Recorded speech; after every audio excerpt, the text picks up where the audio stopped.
नमस्कार, स्वदेश एजेंडा देख रहे हैं आप और मैं हूं आपके साथ राखी। चाइना अपनी जमीनी सीमाओं के पास करीब 25,000 किलोमीटर लंबा मेगा रोड नेटवर्क बना रहा है, जिसे चीनी मीडिया में गोल्डन बॉर्डर कोस्ट लूप नाम दिया गया है।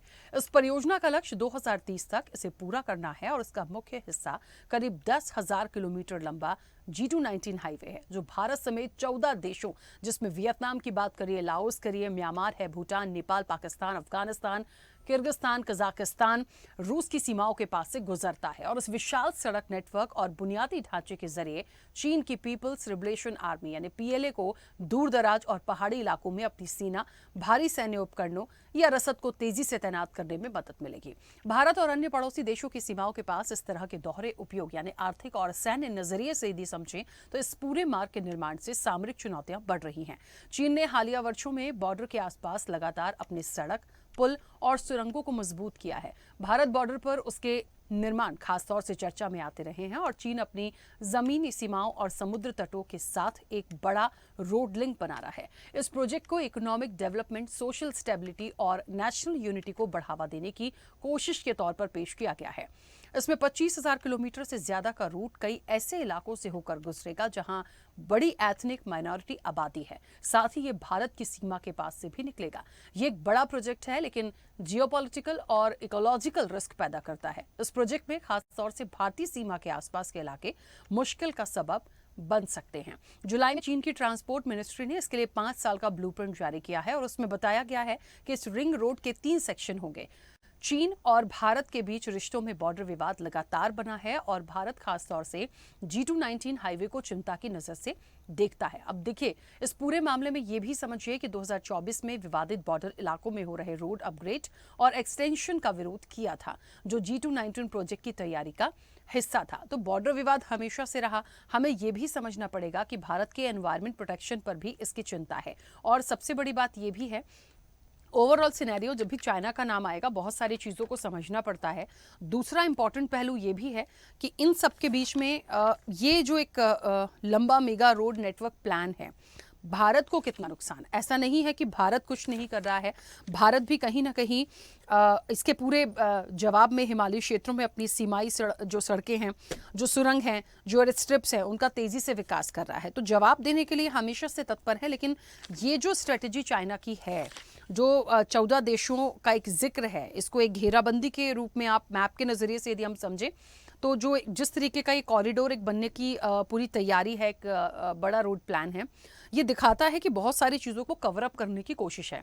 अपनी चीज़ों को आसान आप कर रहे हैं। बॉर्डर विवाद हमेशा से रहा है। कैसे और चीज़ें बढ़ेंगी, भारत के परिप्रेक्ष्य में ये चर्चा बेहद अहम हो जाती है। तो ये सारे पहलू जो हैं वो बेहद अहम हैं और इस 25,000 किलोमीटर लंबे मेगा रोड प्लान में जो 10,000 किलोमीटर का लंबा G219 हाईवे का जो एक अहम हिस्सा है, ये एक बेहद महत्वपूर्ण है। और 14 देशों की सीमाओं की तो जिक्र हो ही रही है, लेकिन हमें ये समझना पड़ेगा कि हमारी जो तैयारियां हैं या चाइना की जो स्ट्रेटजी है, इन सब चीज़ों से हम किन चीज़ों पर और ज़्यादा काम करें, हम कैसे इन चीज़ों से अपने आप को सुरक्षित भी रखें, क्योंकि चाइना पर हम भरोसा नहीं कर सकते।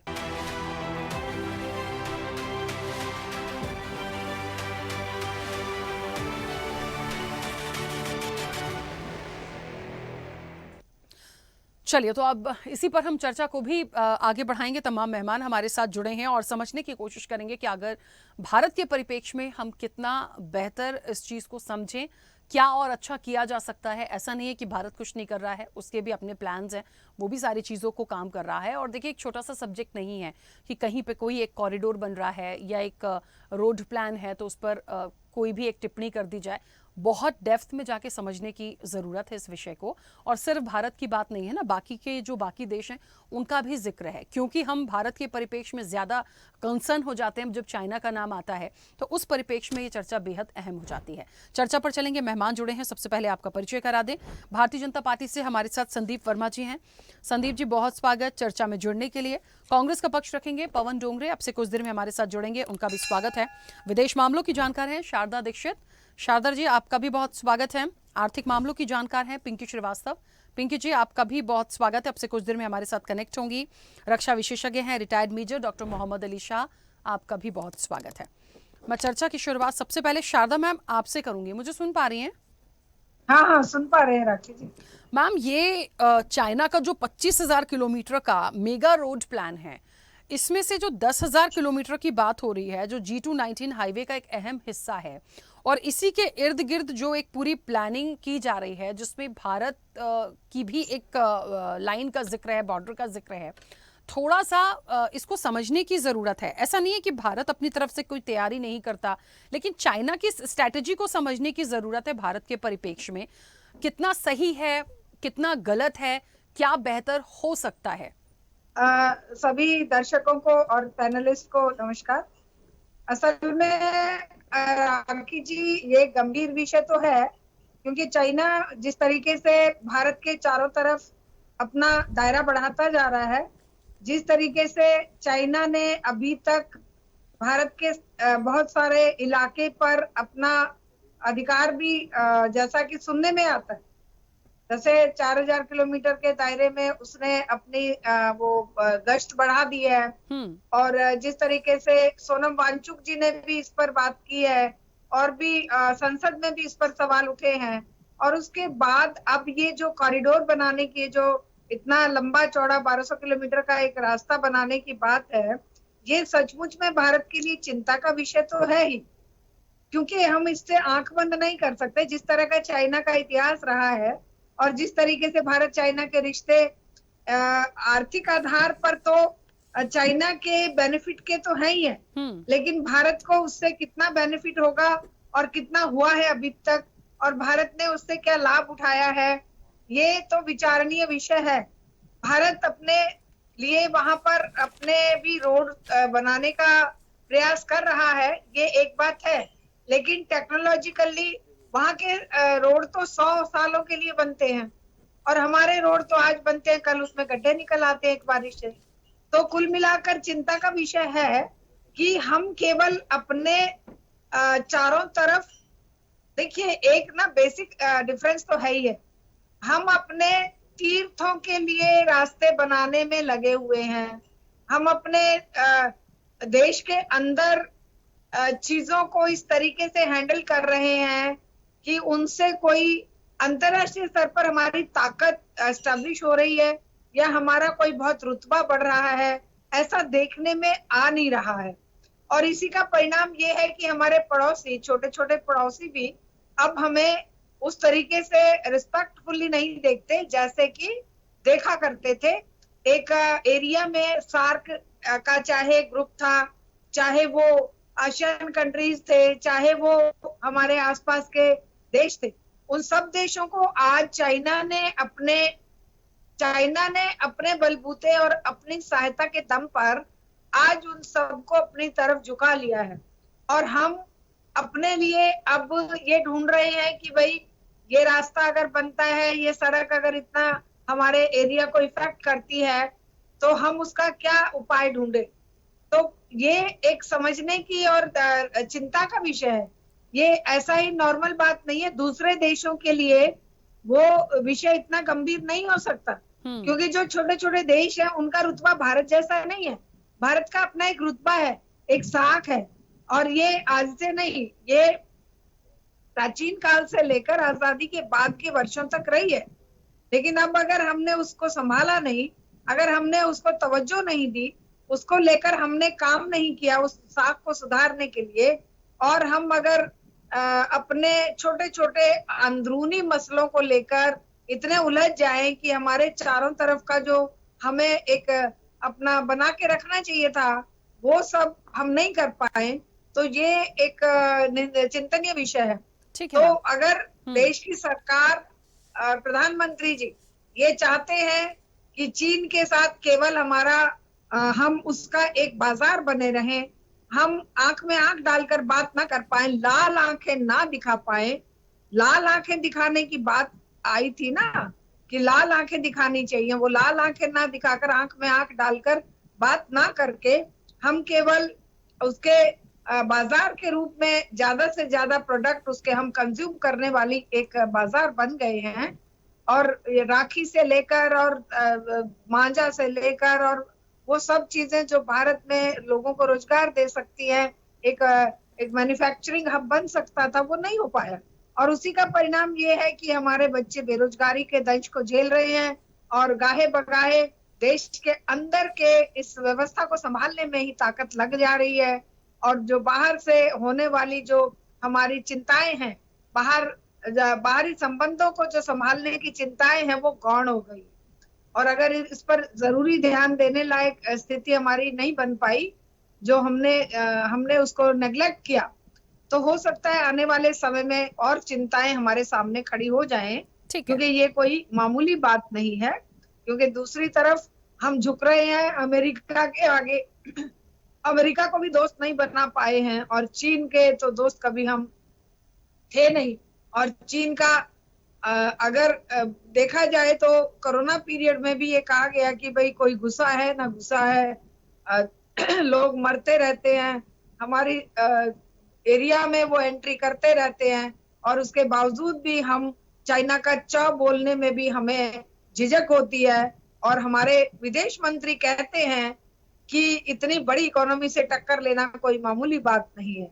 तो ये भी ध्यान में रखने की बात है कि वो इतनी बड़ी इकोनॉमी कोई एक दिन में नहीं बना, उतना समय तो भारत को भी मिला है। भारत तो उससे पहले आजाद हुआ था, और उस आजादी के काल में, उस आजादी के बाद जो हमने प्रोग्रेस करी थी, आज उस प्रोग्रेस का हमें एक मान होना चाहिए था, उसको और प्रगति की दिशा में लेके जाना चाहिए था, वो शायद हम नहीं कर पाए हैं। और इसीलिए हमारे पड़ोसी आज हमारे ऊपर हावी हो रहे हैं। छोटा सा बांग्लादेश की या पाकिस्तान की भी अगर स्थिति हमसे बेटर हो रही है, और चाइना हमें लाल आंख दिखा रहा है, और वो हम केवल फेस्टिवल करने में बिजी रहेंगे। हम लगातार, अभी भी पहले एक और समिट हुआ था, पीछे एक समिट हुआ, करोड़ों रुपए का उसमें खर्चा हुआ, अभी भी हमारे यहाँ पे सम्मेलन होने वाला है ब्रिक्स का। तो सम्मेलनों में और त्योहारों में हमारा बहुत खर्चा, बहुत ज्यादा हमारा ये हो रहा है, लेकिन उसका प्रतिफल हमें क्या मिल रहा है?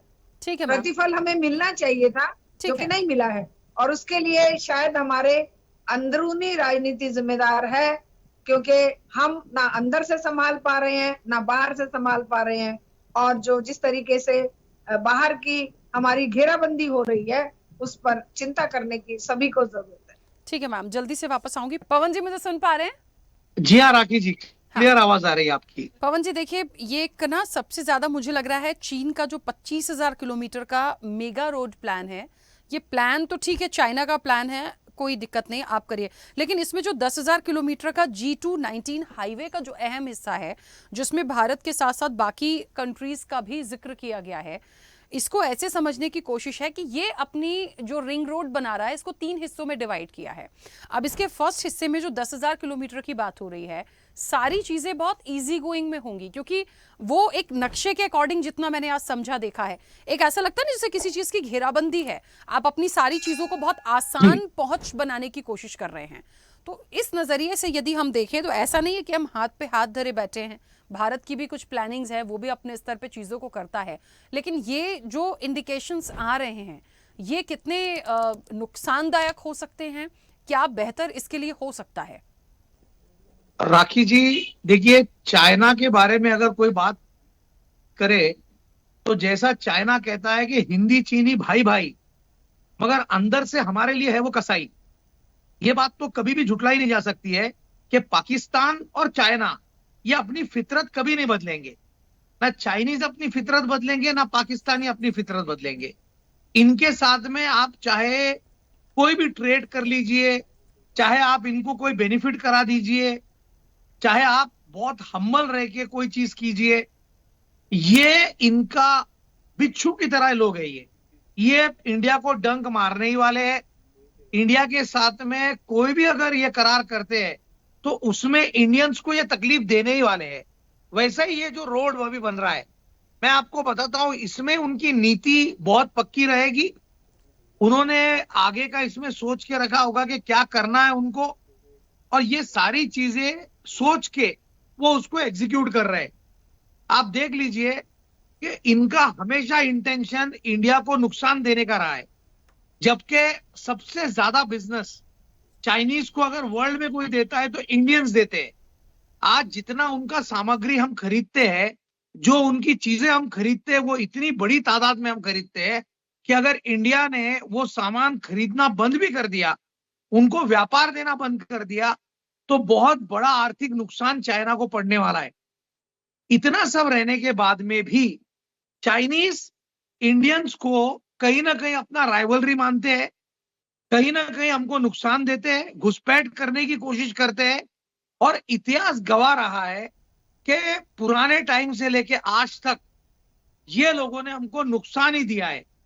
इनकी फितरत सुधरने वाली नहीं है, ये बदलने वाले नहीं है। इंडिया को ये देखना है कि अगर इनके साथ में कोई भी ट्रेड कर रहा है, इनके साथ में कोई भी समझौता कर रहा है, तो इंडिया ने पूरी ताकत के साथ में अपनी बाजू सेफ रख के काम करना चाहिए। अदरवाइज आने वाले दौर में ये चाइनीज हमको कहीं ना कहीं धोखा ही देने वाले हैं। और इसकी जीवंत उदाहरण जितनी हमारी बॉर्डर्स है, इनसे लग के वो सुरक्षित नहीं है। इन्होंने घुसपैठ की हुई है और ये घुसपैठिए है। तो ये जो घुसपैठी है, इनका इंटेंशन, ये कोई सीधा इंटेंशन नहीं है, इनका इंटेंशन बैड इंटेंशन है और हमको इनसे सतर्क और अलर्ट रहने की जरूरत है।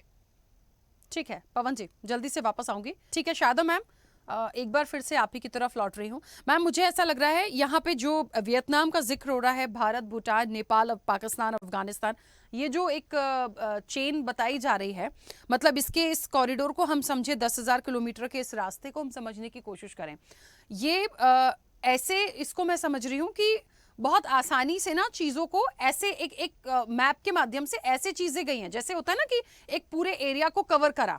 तो ये जो पूरी बाउंड्री दिखाती है, इतनी आसानी से ये हो रही हैं चीज़ें, बट कोई अलग तरीके से ऑब्जेक्शन या रोक टोक नहीं है, वो कैसे हो सकता है मैम? क्योंकि यहाँ तो देखिए मैं सैन्य नज़रिए से यदि समझूं तो ये तो बहुत आसानी से अपने टैंक्स हैं, अपने हथियार हैं, बहुत चीज़ों को बहुत इजी वे में भारत की सीमा से या बाकी जो कंट्रीज हैं वहाँ से लेके आसानी से निकलेंगे। और कभी भी कोई प्रॉब्लम आएगी, जैसा कि हम पहले भी कह रहे हैं, हम भरोसा नहीं कर सकते चाइना पे। कोई भी चीज़ें होंगी तो जहाँ नहीं पहुँच हो पा रही थी वहाँ से और आसान हो रही है। भाई इसके पहले जैसे जिस तरीके से G219 हाईवे की बात है, इस पर भी विरोध हुआ था 2024 में। तो जब विरोध हुआ, लेकिन उसके बावजूद आज तो आप 10,000 किलोमीटर का एक अहम रास्ते से जाने की कोशिश कर रहे हैं, हाईवे सेम है, मतलब आप अपनी चीज़ों को बढ़ा रहे हैं। अब बड़ी पॉलिसी हमारी जो है, हमें यह समझना पड़ेगा कि हम इसके लिए इस वक्त कर क्या सकते हैं। भाई डायरेक्ट बात करेंगे क्या? बात करने से क्या होगा? हम जैसे कि आपने कहा कि हम लाल आंख दिखाएं, कैसे मैम? क्या लाल आंख दिखाने से क्या ये कॉरिडोर का काम रुक जाएगा? क्या चाइना मान जाएगा? बाकी कंट्रीज भी हैं लगी हुई। हम समझना चाह रहे हैं उस चीज को, या तो फिर हम अपने आप को इतना मजबूत कर लें कि ये कितनी भी एक्टिविटी को बढ़ा लें, हमारा नुकसान ना हो। देखिए राखी जी, जिस हिसाब से जैसा वातावरण बना हुआ है, आप और हम बिल्कुल खुली आंख से देख रहे हैं कि पिछले कुछ वर्षों में जो स्थिति बनी है, जिस तरीके से सत्ता से बाहर रह के कोई इंसान बात करते हैं और सत्ता में आने के बाद उससे अपोजिट बिहेव करते हैं, तो इससे एक बात तो समझ आती है कि कुछ हित कंपनियों के साथ जुड़े हुए हैं। चाहे वो कोई इलेक्ट्रल बॉन्ड की बात है, चाहे वो चंदा लेने की बात है, चाहे वो किसी अपने सगे के बिजनेस हित जुड़ने की बात है, वो सब जुड़े होने से कोई भी व्यक्ति खुलकर चाइना का विरोध क्यों हिम्मत करेगा जुटाने की? तो नहीं हो पा रहा है जो होना चाहिए था।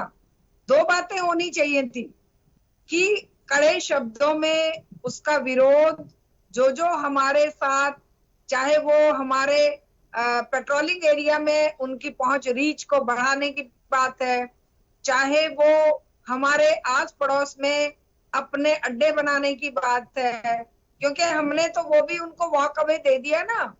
हमने बांग्लादेश हो, चाहे श्रीलंका हो, चाहे वियतनाम, और ये सब छोटे छोटे देश जो भारत का बहुत सम्मान करते थे, जिनके डेवलपमेंट में भारत का अहम रोल हुआ करता था, आज भारत उनके साथ खड़ा होने का हिम्मत नहीं कर पा रहा है, या भारत ने ये जिम्मेदारी छोड़ दी है। इस जो सार्क देशों में हमारा रोल हुआ करता था, सार्क को हमने अहमियत नहीं दी, सार्क को हमने किनारे बिठा दिया, खत्म कर दिया। हमने नॉन अलाइन मूवमेंट कंट्रीज जो हमारे बिल्कुल हमारे मुंह की तरफ देखते थे भारत के, वो हमने अपना रोल खत्म कर दिया। हमने एक रोल ले लिया कि हम या तो हम ट्रम्प के आदेशों अनुसार चलेंगे, या हम चाइना के साथ अपने जो हमारे ऊपर जो भी हो रहा है उसके लिए कान नाक आंख बंद करके बैठ जाएंगे। और जो होता है होने दो, क्योंकि हमें सत्ता में बने रहना है, इसलिए हम चाइना से पंगा नहीं लेंगे, ट्रम्प से पंगा नहीं लेंगे। अब जाने कौन से हित से जुड़े हुए हैं। वो तो ट्रम्प तो कई बार कह भी देते हैं कि मैं कैरियर बर्बाद कर सकता हूँ। अब ये चाइना भी कहीं कैरियर बर्बाद करने की धमकी देकर हमारे चारों तरफ घेराबंदी कर रहा है, ऐसा तो नहीं है। लेकिन ये चीजें कहने में अलग होती हैं, वास्तव में असलियत क्या है वो अभी देश को सामने आने में टाइम लगेगा, क्योंकि नुकसान तो बहुत देश का हो रहा है। और जिस तरीके से सेनाओं की शक्ति को कम करते हुए हमने पूरे विश्व को बता दिया है कि हमने 4-4 साल के अग्निवीर रखे हुए हैं, और वो कल को अगर कोई बात होती है तो जिम्मेदारी उनकी होती नहीं। अग्निवीर जो है वो अपने किस तरीके से और किस स्टेटस पे अपने आप को सेक्रीफाइस करेंगे, इसका भी कोई हमारे पास ये नहीं है, कोई हमारा तोड़ नहीं है। तो जिस तरीके से खाली हम टेक्नोलॉजी और इसके दम पर चाह रहे हैं कि भाई हम देश के अंदर भी अपने आप को मजबूत बना रहे हैं और बाहर भी बना रहे हैं, तो उसका परिणाम दिखाई नहीं दे रहा है। हाँ, देश के अंदर ये जरूर दिख रहा है कि अपने विरोधियों को या अपने धर्म स्थानों को चमकाने में, या अपने देखिए चाइना रोड बना रहा है 14 देशों को जोड़ने के लिए। हम कौन से रोड बना रहे हैं अपने तीर्थों को जोड़ने के लिए? वो टेक्नोलॉजिकली 100 वर्ष की बात कर रहे हैं कि वो एक ऐसी सड़क बनाएंगे जो 100 वर्ष तक लगातार टूटेगी नहीं, कितना भी लोहे जैसी मजबूत। और हम क्या कर रहे हैं कि हम अपने जो हमारे हाईवेज बन रहे हैं उसमें पूरी गाड़ियां घुस जा रही हैं, धंस जा रही हैं वो। तो ये एक बहुत ही मतलब चिंताजनक स्थिति है। आंख बंद कर लेने से तो होगा नहीं। अब हम इसको खाली तारीफ के पुल बांधते रहे कि नहीं हमारी सरकार तो बहुत अच्छा काम कर रही है, तो भाई वो दिखना भी चाहिए ना। जैसे न्याय की एक बात है कि जस्टिस टू बी सीन, वो दिखाई भी दे कि हाँ न्याय हुआ है, दिखाई भी दे कि उन्नति हुई है, दिखाई भी दे कि हमारे पड़ोसियों से रिश्ते बने, हमने विश्व गुरु बनने की दिशा में पहलकदमी करी है। हमारे 4 कदम हमारे 4 पड़ोसियों को हमने अपने साथ लेकर चाइना के खिलाफ हिम्मत करी है कि हम उन अपने जो पड़ोसियों को चाइना की इस कॉरिडोर से नुकसान होने वाला है, उनको हम अपने साथ लेकर खड़ा करके हम बात करें, आंख में आंख डालकर कि ये ठीक नहीं है, ये आप अपने अंदर करिए, लेकिन ये सीमाओं को इस तरीके से आप हमारे लिए खतरा पैदा नहीं कर सकते। तो ये चीज हम नहीं कर पा रहे हैं, और हमने वो जो बिग ब्रदर का रोल था वो छोड़ दिया है। ठीक है। अब हम बिग ब्रदर तो छोड़िए, अब तो हम अपने खुद के लिए भी बात करने में झिझक रहे हैं, और खुद को भी हम सीधा खड़ा नहीं कर पा रहे हैं।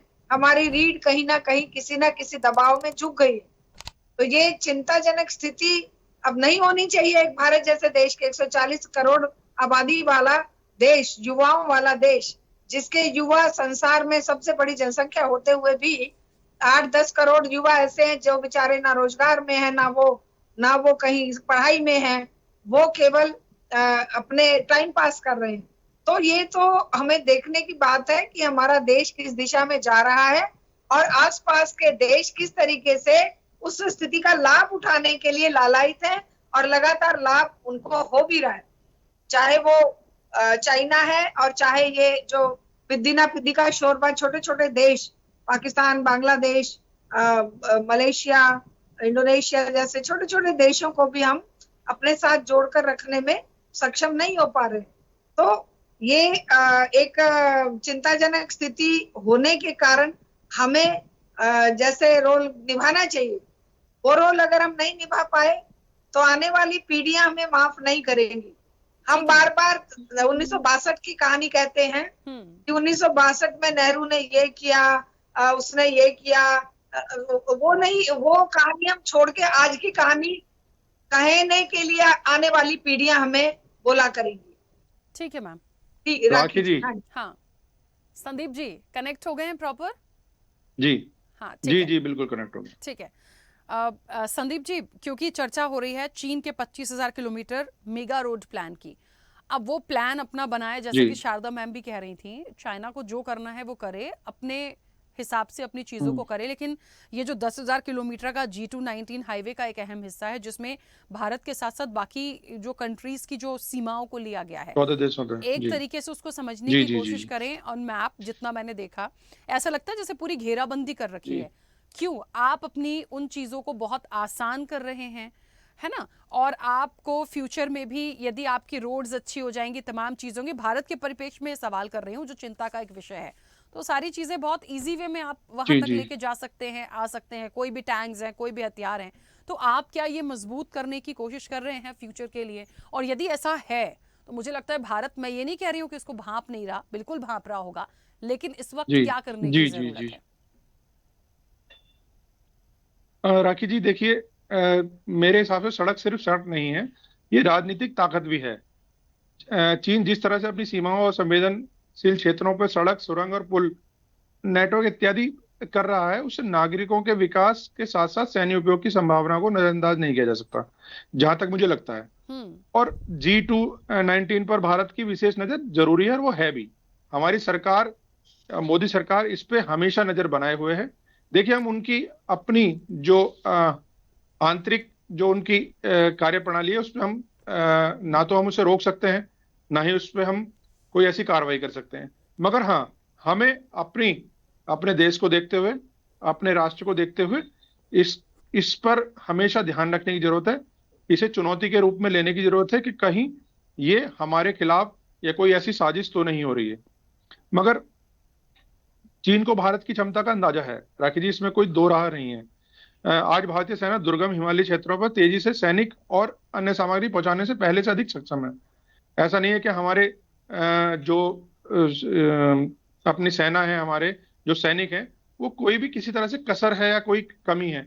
मगर चीन किसी भी आक्रामक गतिविधि को जवाब देने के लिए भारत की अपनी सामरिक तैयारी मजबूत है, इसमें पूरी तरह सक्षम है भारतीय सेना, और ये होना भी चाहिए। मगर इसमें हम देखिए, फिर वो बात आती है कि हमें उसमें हम क्या कर सकते हैं उसका। वो अपनी सीना सिर्फ हमारे देश के लिए नहीं है, वो 14 देश, जिसमें मेरे ख्याल से दक्षिणी एशिया भी आता है और उत्तरी एशिया भी आता है, तो वो सभी देशों के लिए है। मगर क्योंकि भारत हमेशा इस चीज को लेकर पहले से चला है, क्योंकि भारत के खिलाफ चीन ने बहुत सारी ऐसी गतिविधियां पहले भी की हैं, चाहे वो गलवान को लेकर हो, चाहे वो और चीजों को लेकर हो। तो भारत की सीमा हमेशा ये हम सोच कर चलते हैं कि हमें कहीं से कोई उसका नुकसान ना हो। मगर जो सैनिकों की तैनाती है, सड़क संपर्क है और लॉजिस्टिक क्षमता है, इन सभी मोर्चों पे भारत भी अपनी तैयारी कर रहा है। देखिए, मुझे कहना नहीं चाहिए, मगर पहले की जो सरकारें रही हैं, ये हम स्पष्ट करते हैं कि जब भी चीन सीमा के पास इंफ्रास्ट्रक्चर बना रहा था, तो तब पहली सरकारों ने इस पर ध्यान नहीं दिया या उस पर काम नहीं किया। जब क्यों प्राथमिकता नहीं दी गई इन सभी जो पार्टियां पहले रही हैं सरकार में? भारत की नीति अब स्पष्ट है पूरी तरह। सड़क पे सीमा पर सड़क भी की हम तैयारी करते हैं, सुरक्षा को मजबूत भी करते हैं, मगर जितनी हमें जरूरत है, जो हमारे लिए उचित है, हम उस पे काम करते हैं। क्योंकि देखिए, हिमाचल जो है अपने आप में एक बहुत कठिन और दुर्गम स्थिति है वहां पर, चाहे वो पर्यावरण को लेकर हो, चाहे वो जो वहाँ के नागरिक हैं उनको लेकर हो। तो इसलिए भारत की सीमा में ना हमेशा विकास करते समय सुरक्षा और पर्यावरण का, हम स्थानीय समुदाय के हितों का संतुलन बनाए रखने के लिए काम करते हैं। तो राखी जी, यही बहुत सारी चीजें हैं जो हम कर पा रहे हैं और पूरी तरह कोशिश कर रहे हैं कि कैसे हम भारत को सुरक्षित बनाए रखें, हमारे भारत की जनता को, हमारे भारत के नागरिकों को कोई इससे पीड़ा ना हो, किसी तरह की कोई हानि ना हो। और चीन पर हम पूरी नजर अपनी बनाकर रखे हैं, हमेशा रखते हैं, और कोशिश यही करते हैं कि कहीं ना कहीं भारत किसी से दबाव में, किसी ऐसी स्थिति में ना आए जिससे भारत को कोई नुकसान हो। और हम अपनी, जहां पर हमें राखी की जरूरत होती है, जहां पे हमें लगता है कि हमें यहाँ काम करना चाहिए, हमारी सेना आसानी से दुर्गम रास्तों पे भी आसानी से पहुंच पाए, उसके लिए हम काम कर रहे हैं। और राखी जी, बहुत काम हुआ है इन 12 साल में। सीमा पर बहुत काम हुआ है, वो सबको पता है, दिखता है वो सब। मगर कहीं ना कहीं चीन ये फिर भी नहीं बाज आ रहा है इन चीजों से, कर रहा है लगातार। अब उसकी क्या सोच है, क्या वो अपने अपने सैनिकों को, सुगम टैंकों को, या जो भी लड़ाई की दृष्टि से वो करना चाह रहा है, उसमें बहुत ज्यादा हमें परेशान होने की जरूरत नहीं है। हमें अपनी सीमा को कैसे सुरक्षित करना है, अपने लोगों को कैसे सुरक्षित करना है, अपने राष्ट्र को कैसे सुरक्षित करना है, उस पर हमारा मेन फोकस होना चाहिए। और उसके उसके जवाब में हमें, जब हम चाहें, जब हम करना चाहें, उस चीज को हम कर सकें। जहां पे हमें सड़क की, पुल की, या कोई ऐसी जरूरत है जहां पे हम अपने देश को सुरक्षित रख पाए, तो वो हमें जरूर करना चाहिए, और हम कर भी रहे हैं, राखी जी। ठीक है, चलिए संदीप जी, बस छोटी सी बात मुझे कहनी थी। आपने कहा कि सिर्फ भारत जी नहीं, बाकी 14 देश भी हैं। अब मैं इसमें, पता है आपको, जी ज़्यादा तो नहीं, अफगानिस्तान, कजाकिस्तान, पाकिस्तान, ये तो मैं सब एक तरफ आंख देती हूँ, उनको तो छोड़ दीजिए। लेकिन मैं आपको बताऊँ, जी नेपाल जी को जी भी जी आप ले जी लीजिए, तो नेपाल से भी हमारे संबंधों को आज आप देख लीजिए किस तरह की चीज़ें चल रही हैं। रिलेशन होना या जी संबंध होना, या वो व्यापारिक हो, व्यवहारिक हो, कैसे भी हो, वो दिख कैसे रहे हैं और असल में हो क्या रहा है, ये दोनों में बहुत अंतर है। ऐसे तो हमारी अमेरिका से बहुत अच्छी बातचीत है, बट होता क्या क्या है वो भी तो देखिए। तो जी चाइना तो बिल्कुल अलग, जी जैसे भी एक बात इस चर्चा में निकल कर आई थी ना, कि पाकिस्तान और चाइना, ये दोनों ऐसे हैं कि इनका हम्म, कुछ भी कर लीजिए, ये सामने से बहुत अच्छे हैं पर जी कभी सगे नहीं हो सकते। तो इनको आप मान ही नहीं नहीं, सकते। आप कितने पवन जी ने बोला इस चीज को। हाँ, पवन जी मैंने ने इस चीज को मैंने सुना एक्सेप्ट बड़े किया, तो ध्यान से, हमें पवन भी वो पवन चीज जी ने बोला समझनी इस चीज को पड़ेगी। कि तो मैं ये कह रही हूँ कि कि कभी ये जो, बाज आने वाले नहीं है। हाँ जी मैं वही बात कह रही हूँ कि जी, दस राखी जी बोलिए। 10,000 किलोमीटर जी के हम एक अहम G219 हाईवे पे जिस हिस्से की हम बात कर रहे हैं, जहां से ये सीमाएं कनेक्ट होने की हम बात कर रहे हैं, हम भारत के परिप्रेक्ष्य में चिंता कर लिए, जहां जाना है जाओ, हमारी सीमा को छोड़ो, हमारी बॉर्डर से मत लगो भाई, और जी निकल रहे हो तो हम अपनी जी व्यवस्था देखें, ये हमें देखनी पड़ेगी। तो भाई पाकिस्तान की सीमा से जी जाना जी जी है, रशिया की वो देखिए, जो जिसको देख सकता है वो देख लेगा, हम किसको देख सकते हैं पहले हम वो देख लें। तो पहले तो हमें ये आंकना पड़ेगा। तो इस जी जी परसेप्शन से मुझे ये लगा कि मैंने ये बात इसलिए रखी क्योंकि आपने कहा था हम अकेले नहीं है, बाकी 14 देश भी हैं, वो भी देखें। वो 14 देश अपने हिसाब से देख लेंगे सर। पाकिस्तान और बाकी जिनको मैंने एक तरफ किया ना, इनको छोड़ दीजिए, इनको जरूरत पड़ेगी जाके बैठ जाएंगे, बोलेंगे हाँ हाँ आओ, आपका वेलकम है। लेकिन हम वेलकम नहीं कर सकते। जी हमारा उनको वेलकम करना है यानी अपनी गर्दन जी कटवाना। आप समझिए इस चीज को। तो ये बहुत बड़ा फैक्टर है। जी जी बिल्कुल। मोहम्मद अली शाह जी, मुझे सुन पा रहे हैं? जी जी राकेश जी, सुन पा रहा हूँ मैं आपको। चाइना के बारे में आज हम बात कर रहे हैं, और बेहद अहम ये हो जाता है, जिस G219 हाईवे की हम बात कर रहे हैं, 25,000 किलोमीटर का एक मेगा रोड प्लान चाइना का। लेकिन इसका जो 10,000 किलोमीटर का जो G219 हाईवे पे जो एक अहम हिस्सा है, जिसमें भारत के साथ साथ बाकी की कंट्रीज की जो बॉर्डर की बात हो रही है, क्योंकि ये कनेक्शन भारत के परिप्रेक्ष्य में हम समझने की बात कर रहे हैं कि बहुत आसानी से अपनी चीज़ों को वो बढ़ाता चला जा रहा है। ये कितना हमारे लिए हार्मफुल हो सकता है? एक डिफेंस या रक्षा की दृष्टि से क्या बेस्ट एक आपका सुझाव हो सकता है? हम क्या बेहतरीन चीज़ें भारत के परिप्रेक्ष्य में कर सकते हैं? राकेश जी, बहुत ही अच्छा इंटेलिजेंट सवाल पूछा है आपने। देखिए, जो G2 हाईवे है, जो 25 किलोमीटर का जो स्ट्रेच है, बल्कि ये एक तरीके से चीन का कॉन्फिडेंस भी दर्शाता है कि हम तो यहाँ पर बना रहे हैं, हम इंफ्रास्ट्रक्चर तैयार कर रहे हैं, क्या कर लोगे आप क्या उखाड़ लोगे, हम तो यहाँ तक, हम तो आएंगे। तो अब तक क्या है ना, कि हिंदुस्तान ने भी कोई कंस्ट्रक्शन, कोई इंफ्रास्ट्रक्चर बिल्डअप नहीं किया था लाइन ऑफ एक्चुअल कंट्रोल की तरफ को। क्योंकि लाइन ऑफ एक्चुअल कंट्रोल जो है वो जितने भी किलोमीटर पूरे, देखिए मैकमोहन लाइन जो है वो एक परसेप्शन है बेसिकली, वो it's not a proper line. तो अक्सर क्या होता है कि अगर हमने इंफ्रास्ट्रक्चर शुरू कर दिया, हम लोग डरते थे कि इंफ्रास्ट्रक्चर करने से पहले कि यहाँ पे अगर चीन आके क्लेम कर देगा वो लैंड, तो वो इंफ्रास्ट्रक्चर भी लगाना पड़ेगा। अब धीरे धीरे करके हमने वहां पर भी इंफ्रास्ट्रक्चर शुरू कर दिया है, जो कि इन्होंने एयर स्ट्रिप भी चीन ने बनाई। ठीक है, हमने कहा हम भी पीछे नहीं है, हमने भी अपना इंफ्रास्ट्रक्चर वहां पर तैयार किया। तो मेरे ख्याल से धीरे धीरे चीन को भी एक संदेश जाना चाहिए कि हम जब अपना इंफ्रास्ट्रक्चर वहां पर तैयार करते हैं, तो फिर जैसे कि नेपाल की आपने बात करी कुछ टाइम पहले, नेपाल में जैसे कि लिम्पुधुरा, कालापानी, लिपू लेक, इन जगहों पे चीन की आर्मी घुसाई थी और पिलर नंबर 11 और पिलर नंबर 12 इलीगली कंस्ट्रक्ट किया था। केपी शर्मा ओली की सरकार ने बोला कि नहीं, ना कोई, ये लोग नहीं यहाँ पर घुसे, नहीं कुछ नहीं हुआ यहाँ पर। लेकिन सैटेलाइट इमेजरी के थ्रू जब मालूम पड़ा, तब जी हाँ, चीन की आर्मी आई थी। हमारे रिश्ते नेपाल से भी इसमें खटास आई। तो क्योंकि चीन के पास वो कॉन्फिडेंस है लाइन ऑफ एक्चुअल कंट्रोल की तरफ, बॉर्डर की तरफ को घुस के इंफ्रास्ट्रक्चर करने का, हमारी फौजें वहां पर हैं, री एस्केलेशन के टाइम पे थोड़ा पीछे दोनों की फौजें पीछे हट जाती हैं। लेकिन अगर हम भी अपना धीरे धीरे करके इंफ्रास्ट्रक्चर वहां पर शुरू कर दें, एक संदेश जाएगा चीन को भी कि भाई यहाँ पर हिंदुस्तानी अभी पीछे नहीं हटने वाले, कभी नहीं हटने वाले, यहाँ पर इनने अपना इंफ्रास्ट्रक्चर डाल दिया है। तो मेरे ख्याल से इंफ्रास्ट्रक्चर बहुत जरूरी है कि यहाँ पर एक संदेश पहुंचाने के लिए मिलिट्री तरीके से भी कि अब ये सेना यहाँ से पीछे हटेगी नहीं, यहाँ तक तो 100% रहेगी रहेगी। जैसे कि फिंगर 8 तक का इलाका है, ठीक है, अभी तकरीबन कुछ फिंगर्स पीछे आए हैं। पहले हमारी पेट्रोलिंग होती थी और आगे तक, धीरे धीरे करके चीन हमारे 1 इंच भी हमारा लैंड नहीं ले सकती। तो ये इंफ्रास्ट्रक्चर मेरे ख्याल से एक अच्छा तरीका है, एक अच्छा स्ट्रेटेजिक मूव होगा और एक अच्छा संदेश जाएगा इससे राखी जी। ठीक है, चलिए जल्दी से वापस आऊंगी। पवन जी, इस बात को कितना हम पॉजिटिव लें?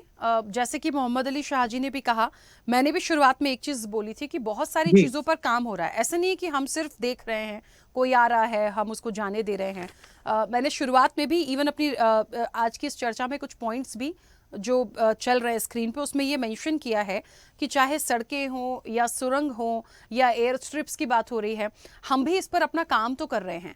तो हम जो काम कर रहे हैं उसके बाद भी यदि चाइना इस तरह की चीज़ें करता है तो हम कम से कम ये तो सोचें कि हम और बेहतर उस चीज़ में कैसे जा सकते हैं।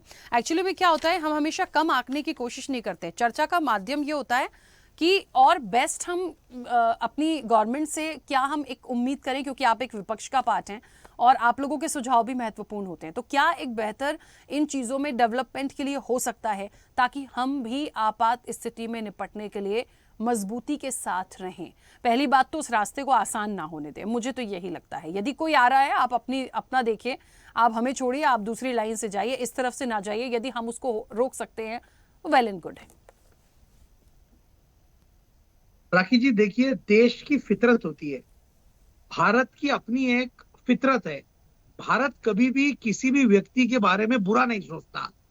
इंडियन के कोई भी लोग, इंडिया ने अगर बॉर्डर भी अगर बनाई तो इंडिया की कभी भी ये मंशा नहीं रहेगी कि वो दुश्मन को कोई इससे तकलीफ दे या किसी दूसरे का नुकसान करे। चाइना का ऐसा नहीं है। चाइना ये जो रोड बना रही है ना, उनका इंटेंशन अच्छा नहीं है। मैं आपको बता रहा हूं कि इनकी फितरत में ही प्रॉब्लम है। चाइनीज लोग जो है, खास तौर पर हम खुल के बात कर सकते हैं क्योंकि आफ्टर ऑल ये हमारे इंडिया का मामला है। चाइनीज गवर्नमेंट और चाइना के जो लोग हैं, उनकी नीयत ये ठीक नहीं है इंडिया के प्रति। वो हमेशा इंडिया को नुकसान देने का सोचते हैं और इंडिया को प्रॉब्लम क्रिएट करने का सोचते हैं। तो हमको इनसे सतर्क रह के ही काम करना पड़ेगा। ये जो पूरा रास्ता बना रहे, रास्ता कोई ट्रेड के लिए वो नहीं बना रहे। उनके माइंड में कोई ना कोई ऐसी चीज जरूर रहेगी कि कहीं ना कहीं से वो कुछ ना कुछ कॉम्प्लिकेशन कर दे, तो उस समय उनको कन्वीनियंट कितना रहेगा। लेकिन इंडिया अगर कोई स्टेप लेता है तो इंडिया की अपनी एक फितरत है, हम दोस्ताना कंट्री है। इंडिया के लोगों की सोच बहुत पॉजिटिव है, बहुत हेल्दी है और इंडिया के लोगों की विचारधारा बहुत साफ है। इंडिया उनकी तरह बदमाश सोचता नहीं है। तो मुझे ऐसा लगता है कहीं ना कहीं इंडिया अगर कोई स्टेप लेता भी है तो माइंड में बहुत पॉजिटिविटी के साथ में इंडियन गवर्नमेंट स्टेप लेगी। इंडियन गवर्नमेंट ये सोचेगी चलो ठीक है, हम एक रास्ता बना के रखते हैं ताकि हमारे कोई कभी अच्छे रिलेशंस बन जाए तो उसमें इसमें काम में आएगा। मगर चाइना का ऐसा नहीं है। चाइना जो रोड बना रही है उसमें उनकी मंशा बहुत क्लियर है कि आज नहीं कल, कल नहीं परसों, परसों नहीं तरसों, इसी रोड के माध्यम से वो हम पे हमला करने वाली है और इसका इतिहास गवाह रहेगा। बस मैं यही कहना चाहता हूँ। ठीक है पवन जी, मुझे एक बात आपकी लगी जो आपने बोला कि इंडिया जो है वो बदमाश नहीं है, बदमाशी नज़रिए से नहीं सोचता, कुछ भी डेवलप करता है सकारात्मक रूप से सोचता है। तो मैं शारदा मैम एक छोटा सा सवाल आपसे ले रही हूँ, फिर बस एक छोटा सा आंसर कीजिएगा। एक और मेहमान जुड़े हैं, उनसे मैं बात करूँगी। और मुझे ऐसा लग रहा है कि फिर हमारी पॉलिसी ऐसी होनी चाहिए कि जो जैसा वो एक है ना, टिट फॉर टैट, जैसे को तैसा। तो हम फिर चाइना यदि गलत सोचता है तो हम फिर अपने आप बदमाशी लाएं, कुछ कंट्री के लिए हम बदमाशी रखें कि हमें उनके साथ वैसे ही डील करना है, तब शायद कुछ बदलाव आए। अब हम कब तक भारतीय हो के हम बहुत सकारात्मक रूप से, बहुत पॉजिटिवली सारी चीज़ों को लेके जाएंगे? आप आ रहे हैं, हम अपना डेवलपमेंट कर रहे हैं, मगर हम रोकेंगे नहीं। नहीं, हमें कुछ तो करना पड़ेगा, हम कुछ तो करेंगे, और वो कुछ तो करने के लिए बहुत बड़ा प्लान चाहिए, छोटा सा प्लान तो नहीं है। मैम राखी जी, मैंने आपको बताया कि इंडिया की अपनी एक फितरत है, चाहे आप हो, मैं हो, या और यहाँ बैठे हुए कोई भी पैनलिस्ट हो, हम में से एक भी व्यक्ति दूसरों के प्रति घृणा या नफरत रख के बात नहीं करता है। अगर कोई मुद्दा आया तो उस पर हम खुल के लड़ लेंगे, लेकिन हमारे मन में कोई मलाल नहीं रहता है। ये इंडिया का अपनी एक सोच है, और बहुत पॉजिटिव सोच है इंडिया की। अनफॉर्चुनेटली हमारी जो दुश्मन कंट्री है, चाहे पाकिस्तान ले लो या आप चाइना ले लो, आप इनकी फितरत देख लो। हमने इनको कितनी भी मदद की है, तो ये लोग हमारा नुकसान करेंगे। ये लोगों को अगर हमने मदद भी की है, पॉजिटिवली मदद की है, तो भी ये हमारे बारे में घृणा ही रखने वाले हैं। ठीक और है। दूसरी बात है, ये जो रोड्स बना रहे हैं, इनका इंटेंशन अलग है। ठीक है, इनकी जो भी मंशा है वो करे। इंडिया ईंट का जवाब पत्थर से देना जानता है, और वो देगा। ठीक है, ठीक है। मैं तो बस एक छोटा सा सवाल शारदा मैम से कर रही थी कि वो बदमाशी वाली पॉलिसी कैसे आएगी मैम? हमेशा जब भी मैं विदेश मामलों के जानकार जब बैठते हैं तो उनसे पूछती हूँ, हमेशा हमारी फॉरेन पॉलिसी पे सवाल आते हैं। हमेशा मैंने देखा, कई चर्चाओं में देखा, क्वेश्चन आता ही आता है। तो ये बदमाशी वाली पॉलिसी के लिए हम क्या करें? मैं इसलिए पूछ रही हूँ क्योंकि आप एक्सपर्ट हैं उसकी। देखिए राखी जी, देशों के मामलों में और व्यक्तियों के मामले में संबंधों का और रिश्तों का एकदम अलग मापदंड होता है। ये बदमाशी वाली बात इस तरह से नहीं चला करती अंतरराष्ट्रीय संबंधों में। हमारे जो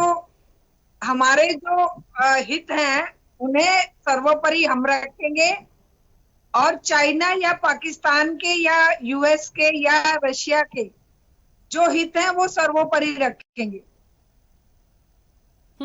हाँ, ठीक है। क्योंकि एक व्यक्ति के हितों में और राष्ट्र के 140 करोड़ लोगों की हितों की रक्षा करना उस सरकार की जिम्मेदारी बनती है,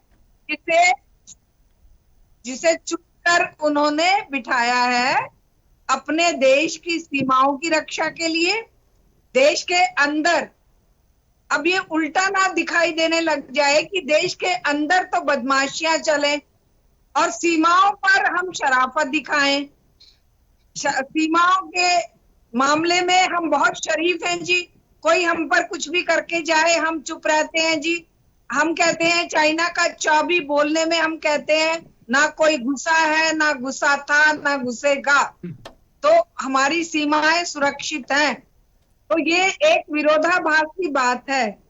अगर हमारी शराफत हमारे अस्तित्व के लिए, सम्मान के लिए कहीं पर कोई खतरा बनती है, तो हमारी उस शराफत की कोई कीमत अंतरराष्ट्रीय मामलों में, विदेश मामलों में होती नहीं है। ठीक है मैम। ठीक है। आरजी द्विवेदी जी हमारे साथ जुड़े हैं, हम लोगों को अर्थशास्त्री हैं। देख के ठीक है, चलना चाहिए। ठीक है मैम, क्योंकि थोड़ा सा समय बचा है और काफी देर से कनेक्ट हुए हैं, एक बहुत इंपॉर्टेंट सवाल। आरजी द्विवेदी जी मुझे सुन पा रहे हैं? हाँ, सुन रहा हूँ। हाँ सर, सबसे पहले तो बहुत स्वागत हमारे साथ जुड़ने के लिए इस चर्चा में। और मैं आपसे पूछ सकती हूँ बिल्कुल, क्योंकि ये कहा जा रहा है कि चाइना का जो 25 किलोमीटर का एक मेगा रोड प्लान है, ये एक बड़ा प्रोजेक्ट है और हमारे जियोपॉलिटिकल और इकोलॉजिकल रिस्क को पैदा करता है। क्योंकि आप एक अर्थशास्त्री हैं, बहुत बेहतर विश्लेषण इसका करेंगे। आपने बहुत अच्छा विषय चुना है और तात्कालिक अभी आज ही चर्चा में आए हैं 2 दिन से। भारत तो सतर्क है इस मामले में, और अभी डोभाल जी वहां पे गए हुए भी हैं। तो और ये चाइना का ये रहा है कि जब तक हम, आप लेह लद्दाख में भी देखिए, जब तक हम सीमा पे नहीं, जहाँ पहुंचने में अपने को 2 दिन लगते थे, वहाँ 8 घंटे लग रहे हैं, 4 घंटे लग रहे हैं। हमने भी अपने सीमा उसके आसपास जैसा उसने इंफ्रास्ट्रक्चर डेवलप किया था, उसी तरह से हमने भी डेवलप करने को किया है। और लेकिन ये जो नई चीज हो रही है, तो इसमें एकदम से कन्फ्रंटेशन लेके विदेश नीति में एकदम से मारामारी नहीं की जाती। और ये जरूर है कि वो चाइना विश्वसनीय नहीं है, बहुत उसके बाद का भरोसा नहीं किया जाता। हमारा पुराना अनुभव है हिंदी चीनी भाई भाई कह के, और फिर पीछे से वो वार करता है। इसलिए लेकिन चूंकि कुछ आर्थिक जो इकोनॉमिक कॉरिडोर होगा वो तो चाइना का वैसे ही हमारे देश में काफी सामान आता है और हमारा उससे ट्रेड सरप्लस नहीं होता बल्कि ट्रेड डिफिसिट ही होता है। तो हमारा प्रयास तो ये रहता है एज इकोनॉमिक के हिसाब से कि हमको कम से कम उसके हाथ से वो करना पड़े, पर कई सारी चीजें ऐसी हैं जिसका कोई अल्टरनेट नहीं है तो कर रहे हैं। लेकिन अब इसके लिए एक सावधानी भरा संतुलन बनाना होगा। दुश्मनी के बिना सतर्कता और आत्मसंतुष्ट के बिना जुड़ाव बनाते हुए ये करना पड़ेगा। इसमें प्रयास भी किया जा रहा है और अशांति फैलाने का केवल भारत को नहीं बाकी हर देश के लिए करता है, लेकिन दूसरे देशों में इतनी वो नहीं, उसको भारत से उसको भी थ्रेट लगती है। इसलिए डोभाल जी भी गए हुए हैं और हमारे देश के विदेश मंत्रालय की नजर उस पे है। इसलिए अपने को हमारे राष्ट्र के जो नेता हैं उन पर विश्वास रखना चाहिए और हमको सतर्कता बरतनी चाहिए। ठीक है, बिल्कुल ठीक है। संदीप जी, पूरी जिम्मेदारियां सरकार पर हैं या मैं कह लूं इस चर्चा में तो फिलहाल आप पर हैं? जी देखिए, मैं फिर वही बात कह रहा हूं कि जो सरकार है, भारतीय जनता पार्टी की सरकार जो जब से सरकार में आई है, भारतीय जनता पार्टी की सरकार, मोदी जी की सरकार, तो हमें करना चाहिए जो एक देश को, मेरी आवाज रिपीट आ रही है पता नहीं क्यों जी, सबके आ रही है जी राखी जी। तो हमें जो कदम उठाने चाहिए वो भारत की सरकार उठा रही है। जैसा पवन जी ने भी कहा कि वो अपनी फितरत से बाज नहीं आ रहा, और हम ऐसा देश हैं जो 140 करोड़ की जनसंख्या के साथ ट्रेड भी बहुत जबरदस्त तरीके से करते हैं। बहुत माल हमारा दुनिया से आता है और हम कहीं ना कहीं एक्सपोर्ट भी करते हैं। तो चाइना से हमारा, क्योंकि चाइना पड़ोस देश है, उसका जो सामान है वो बहुत ज्यादा महंगा नहीं है, एक कम रेट का भी सामान है, तो हमारे यहाँ बहुत ज्यादा इस चीज का आयात होता है। तो उस चीज का भी उसे शर्म लिहाज नहीं है, कहते हैं जैसे हमारी भाषा में कि उसे शर्म नहीं है, मगर वो हमेशा इस मूड में रहता है कि कैसे मैं दूसरे देशों पे कब्जा कर सकूं, कैसे मैं अपनी सीमाएं बढ़ा सकूं, कैसे मैं मतलब किसी ना किसी एंगल से। पाकिस्तान का एक अलग नजरिया है और चीन का एक अलग नजरिया है। चीन अपनी विकास की नीति को लेकर अपनी सीमाओं को बढ़ाते हुए, राखी जी, वो हमेशा इस भावना से रहता है कि मैं अपने कैसे क्षेत्र को बढ़ा पाऊं। तो पवन जी ने भी यही बोला और मेरा भी यही मानना है कि उसकी फितरत अलग है, मगर हमें अपने देश को, हमें राष्ट्र को सुरक्षित रखते हुए, हमें अपने देश का ख्याल रखते हुए, हमें अपने देश की जनता का ख्याल रखते हुए हमें वो कदम उठाने चाहिए जो हम पूरे उठाने की कोशिश करें, उठा भी रहे हैं। जैसा कि शाह जी ने भी बोला कि पहले के मुकाबले अब वहां सड़कें बनना, अपनी एक सीमा का को सुरक्षित रखना, वो हम कर रहे हैं लगातार, राखी जी, उसमें कोई कोताही नहीं बरत रहे। और उसने, चीन को ये पता भी है कि ये भारत जो है नया भारत है, ये डरने वाला दबने वाला नहीं है। इसमें जब हम किसी देश की, हमारे ऊपर किसी और देश की सुरक्षा को लेकर बात आती है, तो चाहे वो कोई और पार्टी भी हो, वो सब हम साथ हैं और हम हमेशा ये कोशिश करते हैं कि भारत को हम ना झुकने देंगे, ना ही किसी आगे किसी के दबाव में नहीं आने देंगे। जी राखी जी, देखिए, मुझे तो इस पूरे विषय में एक बात समझ में आई थी कि यदि कोई कुछ डेवलप करने की कोशिश कर रहा है और यदि हम भी अपना इंफ्रास्ट्रक्चर डेवलप कर रहे हैं, अच्छी बात है। हम आपात स्थिति से निपटने के लिए बहुत कुछ कर रहे हैं, हम बहुत कुछ करें, बहुत अच्छी बात है। लेकिन हम हमारी सीमा के आसपास से कुछ भी आ रहा हो तो हम पहली बात तो उसका एक तोड़ निकालें कि यहाँ से हम जाने नहीं दें। कुछ तो करना पड़ेगा ना। अब वो कैसे निकालेंगे, ये तो सर एक बहुत, मैंने कहा ना, बहुत राखी जी, डेप्थ में जाके समझने की चीज। हमारी सीमा के अंदर यदि वो घुसता है, हमारी सीमा को वो पार करता है, तो उसमें जाहिर तौर पर कोई भी देश हो, उसे उस पर तुरंत कार्रवाई करनी होती है और करता भी है। मगर वो अपने देश में, अपनी सीमा के अंदर यदि कोई पुल बना रहा है, यदि कोई इस तरह की सड़क बना रहा है, तो हमें लगता है कि वो ये जो कर रहा है ये हमारे विरुद्ध कर रहा है। तो उसमें एक बात हो पाती है, उसके लिए एक मैसेज दिया जाता है। जो भी नीति होती है देशों की, चाहे भारत की हो चाहे वो किसी भी देश की हो, मगर यदि वो इस चीज से पीछे नहीं हट रहा है, वो फिर भी उसके बावजूद भी कर रहा है, तो उसे रोकना संभव नहीं है, वो कोई भी देश हो, राखी जी।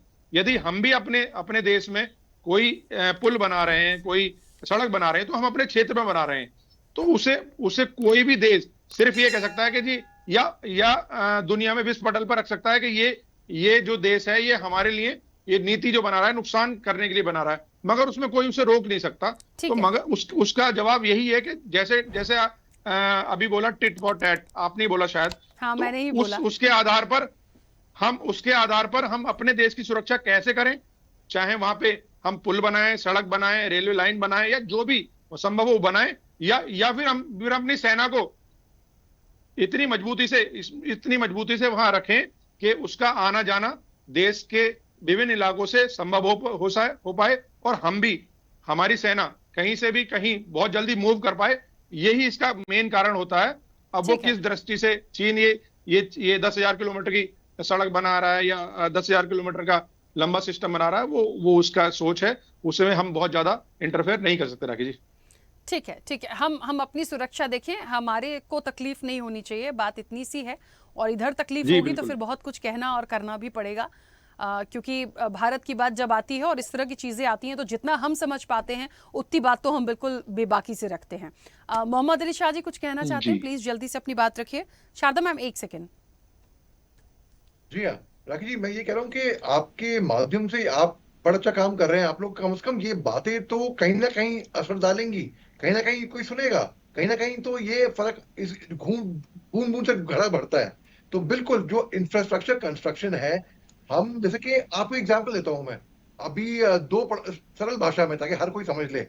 2 पड़ोसी हैं, ठीक है, और इन दोनों का विवाद हो रहा है कि कार पार्किंग किसकी होगी, है ये कार पार्किंग मेरी है, नहीं कार पार्किंग मेरी है किसी की नहीं, दोनों में से किसी की भी। फॉर एग्जाम्पल, अब एक उस पे चबूतरे पे कंस्ट्रक्शन इलीगली वही शुरू ही सही कर, तो दूसरे को एक साइकोलॉजिकल वो आएगा कि चीन वही तो करता है इलीगल चीजें, जैसे कि नेपाल में इलीगल कंस्ट्रक्शन शुरू कर दिया एक साइकोलॉजिकल दबाव डालने के लिए। तो हम कभी भी इलीगल चीजें नहीं करते हैं, हम हमेशा कानून को हम बहुत ऑनर करते हैं हिंदुस्तानी। मैं इसलिए नहीं कह रहा हूं क्योंकि हम हिंदुस्तानी है, नहीं, बट ये फैक्ट है, ये ट्राइड एंड ट्रस्टेड है ये बात। तो हम लोग कानून को रखते हुए अपना इंफ्रास्ट्रक्चर वहां पे शुरू कर दें। चीन को भी एक साइकोलॉजिकल दबाव रहेगा कि भाई हाँ, हिंदुस्तानी यहाँ तक आ गए हैं, यहाँ पे इन्वेस्टमेंट्स है इनकी, यहाँ पे रेलवे ब्रिजेस कर दिए, यहाँ पे एयर स्ट्रिप्स कंस्ट्रक्ट कर दिए, यहाँ पे स्कूल्स, यहाँ पे बिल्डिंग, यहाँ पे इंफ्रास्ट्रक्चर आ गया है इनका। अब तो भैया भूल जाओ, अब तो हिंदुस्तानी यहाँ से पीछे हटने नहीं वाले हैं। चीन को भी ये बात संदेश अच्छा सा रहेगा। तो ये मेरा आखिरी संदेश है ये बोलते हुए कि infrastructure construction is very very important रखी जी। ठीक है, क्योंकि समय हो गया। शारदा मैम बहुत जल्दी से बोलिए, क्योंकि आपने समय मांगा था, प्लीज जल्दी से। हाँ, देखिए, मैं तो सिर्फ ये पूछना चाह रही हूँ कि हमारे 15 अगस्त के आसपास एक वीडियो बहुत वायरल हो रहा था अरुणाचल प्रदेश के एक युवक का, जिसमें वो कह रहे थे कि बहुत जल्दी ही में हम लोग यहाँ चीनी कंट्रोल में आने वाले हैं, चीनी नागरिक बनने वाले हैं। तो ये बात सभी भारतवासियों को बड़ा कष्ट दे रही थी कि ऐसा कैसे हो सकता है कि भारत आंख बंद करके बैठा है क्या, कि वो खुल्लम खुल्ला कह रहे हैं, लोग अरुणाचल प्रदेश के महसूस कर रहे हैं कि चीन बढ़ रहा है आगे और भारतीय सरकार उस दिशा में कोई पहलकदमी नहीं कर रही है कि वो नागरिकों की बात पर ध्यान दे। तो ये एक चिंताजनक स्थिति है। अब पता नहीं इसमें कितनी सच्चाई है, लेकिन ये क्योंकि बहुत मतलब कष्टदायी चीज थी, तो हिंदुस्तानी होने के नाते किसी को भी उसको देखकर सुनकर दुख तो होगा, हमें भी हुआ था। इसलिए मैं अपने इन सत्ताधारी दल के साथियों से पूछना चाह रही हूँ कि क्या ये इसके लिए कोई कार्रवाई हो रही है? राखी जी मैं जवाब देना चाह रहा हूँ सादा जी की बात का। पहले भी सादा जी ने एक दो बातें बोली, मैं क्योंकि उस समय कनेक्ट नहीं हो पाया। तो देखिए सादा जी, इतना आसान नहीं है जो आप बोल रहे हैं, जो आप एक वीडियो पे कोई वीडियो उठा और उसमें कहा कि हम चीन नागरिक हो जाएंगे। ये मजाकबाजी नहीं है। ये देश कोई हल्का देश नहीं, बहुत मजबूत देश है। भारत मजबूत देश है शुरू से, अब से नहीं है, ठीक है। ये देखिए, चाहे कांग्रेस की सरकार में रहो और आज भाजपा की सरकार है, यदि पाकिस्तान ने घुटने टेके अपने, ठीक है, वो कांग्रेस की सरकार में भी टेके हैं, ऐसा नहीं है कि हमारी सरकार में टेके, ठीक है। तो इसे अपने देश को कभी भी हल्का नहीं आंकना चाहिए। और आप बार बार कह रहे थे, मैं आपको बीच में नहीं बोल पाया क्योंकि मैं उस समय तैयार नहीं था बोलने के लिए कि हम मंदिरों की सड़कें बना रहे हैं, ये बना रहे हैं। आप इस तरह की नेगेटिव बातें करते हैं, अपने देश को खुद ही आप नीचा दिखाते हैं। तो आप ये देखिए, हमारा देश बहुत मजबूत है, जहां पे हमें करना होता है हम वहां करते हैं, ठीक है। और जो आप कह रहे हैं गड्ढे, इतने बड़े हाईवे बन गए, इतने बड़े सिस्टम हो गए, रैपिड रेल आ गई, बुलेट ट्रेन आ रही है, और आप अभी भी सादा जी उसी पुराने जमाने में जी रहे हैं। तो इन बातों को सब रहने दीजिए कि अरुणाचल प्रदेश में चीनी लोग आ जाएंगे, चीन कन्वर्ट हो जाएंगे, ये सब बेकार की बात है। इन सब वीडियो को मत देखा करिए, अच्छे वीडियो देखा करिए। और क्या नाम है ये, देखिए मुझे ऐसा लगता है सुदेश न्यूज़ बहुत देखा करिए। संदीप जी रील्स का जमाना है, यदि उनके पास कोई कंटेंट आया नहीं, और यदि उनको लगता है कि वो उसको लेके थोड़ी कंसर्न हुई तो उन्होंने पूछ लिया, और मुझे लगता है हर व्यक्ति को पूछने का अधिकार तो है। और रही बात जहां तक सड़कों में गड्ढों की, तो थोड़ी चिंता ही तो जताई है उन्होंने कि हमारे यहाँ के इंफ्रास्ट्रक्चर में और बाहर के इंफ्रास्ट्रक्चर में क्या होता है। बस इतनी सी चीज है, बाकी हम कोई किसी भारत को या हम खुद को नीचा दिखाने की बात यहाँ नहीं कर रहे। समय बहुत हो गया, मैं रोकूंगी चर्चा को। प्लीज आप सभी का बहुत शुक्रिया इस चर्चा में जुड़ने के लिए। देखिए एक बात तो है कि इस 25,000 किलोमीटर के जो एक रोड का एक जो नेटवर्क बनाने की तैयारी है चाइना की, इसमें से 10,000 किलोमीटर का G219 हाईवे का जो हिस्सा है वो अहम है, क्योंकि भारत के साथ साथ बाकी जिन 14 देशों की बात हो रही है, आप देखिए कौन किसके तरफ चला जाएगा, किसकी क्या स्ट्रैटेजी है, रणनीति है, फिगर है उनके देश का क्या, वो अलग अलग है। हमें भारत के परिप्रेक्ष्य में समझना है। तो ऐसा नहीं कि हमने वहां पर कुछ इंफ्रास्ट्रक्चर नहीं बनाए, हमारे भी बने हैं, लेकिन फिर भी हमारी सीमा से लगकर यदि कुछ आएगा तो विरोध करना और उस ताकत को हटाना, उस ताकत को रोकना, ये भी हमारी जिम्मेदारी है। तो हम और बेहतर डेवलप करें, हम उसकी काट क्या कर सकते हैं ये भी हम सोचें। ये एक बहुत अहम सुझाव इस चर्चा से निकलकर आया है। चर्चा में इतना ही, बने रहिए स्वदेश न्यूज के साथ। सबसे पहले देश। ऐसे ही वीडियोस के लिए लाइक करें, शेयर करें, फॉलो करें, YouTube पर जाकर सब्सक्राइब कर बेल आइकन दबाना ना भूलें, और ताजा अपडेट्स के लिए स्वदेशलाइव.com पर जरूर जाएं।